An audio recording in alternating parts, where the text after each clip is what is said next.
So article 21 बात करता है life, personal liberty and privacy. तो ये लाइफ, पर्सनल लिबर्टी और प्राइवेसी की बात करता है, और हम आगे समझेंगे कि इसमें पर्सनल लाइफ, पर्सनल लिबर्टी, ये जो होता है राइट टू प्राइवेसी, किस केसेस के थ्रू आई है। So let's start article 21।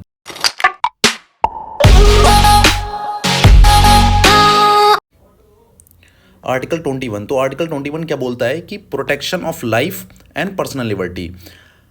ये प्रोटेक्ट करता है लाइफ को और पर्सनल लिबर्टी को। और आगे क्या बोलता है कि no person shall be deprived his life और personal liberty except according to procedure establish by law. जो होता है किसी भी पर्सन की लाइफ और पर्सनल लिबर्टी को वायलेट नहीं कर सकते हैं, और उसको अगर पनिशमेंट दिया जाएगा तो वो लॉ के थ्रू दिया जाएगा। जो भी लॉ जो होता है इस्टेब्लिश होगा प्रोसीजर से, जो प्रोसीजर इस्टेब्लिश बाई लॉ के through.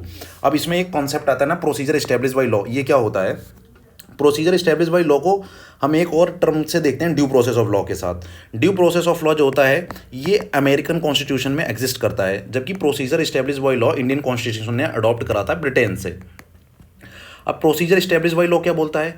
Procedure establish by law ये बोलता है कि अगर जो होता है लेजिस्लेचर ने कोई भी लॉ बनाया है और वो law principle of natural justice को फॉलो करे या ना करे, वो सब पे वैलिड होगा, वो सबको मानना पड़ेगा, चाहे वो प्रिंसिपल ऑफ नेचुरल जस्टिस को फॉलो करे या ना करे। ये प्रोसीजर इस्टेब्लिश बाई लॉ को बोलता है। इस पे जो होता है जुडिशरी का कोई रोल नहीं है।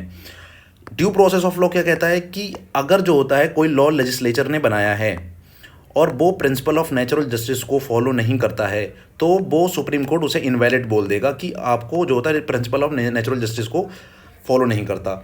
तो यहीं पे क्या कहता है, लेजिस्लेटिव एक्शन को जो कंट्रोल कर लेता है, कौन कंट्रोल कर, अगर कंट्रोल कर ले तो उसे due process of law. Legislative और एग्जीक्यूटिव के एक्शन को जो होता है कंट्रोल ना कर पाएगा जुडिशरी, तो उसे प्रोसीजर इस्टेब्लिश बाई लॉ बोलते हैं।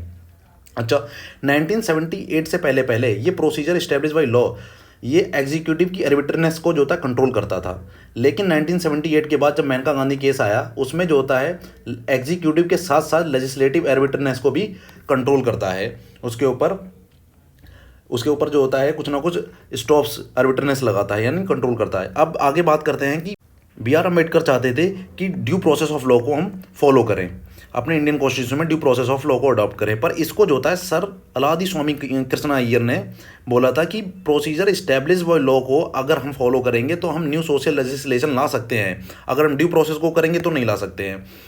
तो ये हो गया ड्यू प्रोसेस और versus procedure establish by law. आगे देखते हैं कि इसमें दो टर्म आते हैं कि पर्सनल लिबर्टी और लाइफ। सबसे पहले हम देखेंगे पर्सनल लिबर्टी। पर्सनल लिबर्टी को जो होता है केस था Menaka Gandhi versus union of India. इसमें जो होता है सुप्रीम कोर्ट ने ब्रॉडली इलेबोरेट करा है कि पर्सनल लिबर्टी क्या होती है। इसमें क्या बताया था सुप्रीम कोर्ट ने? उसने बोला था कि अगर कोई लॉ या प्रोसीजर पर्सनल लाइफ को जो होता है कर्टेल करता है, रोकता है, तो उसे जो होता है एक चीज़ से पास होना चाहिए। ये कौन सी? Test of reasonable. Test of reasonable को पास करना चाहिए। टेस्ट ऑफ रीजनेबल का मतलब होता है वो जो लॉ है वो जस्ट हो, फेयर हो और रीजनेबल हो।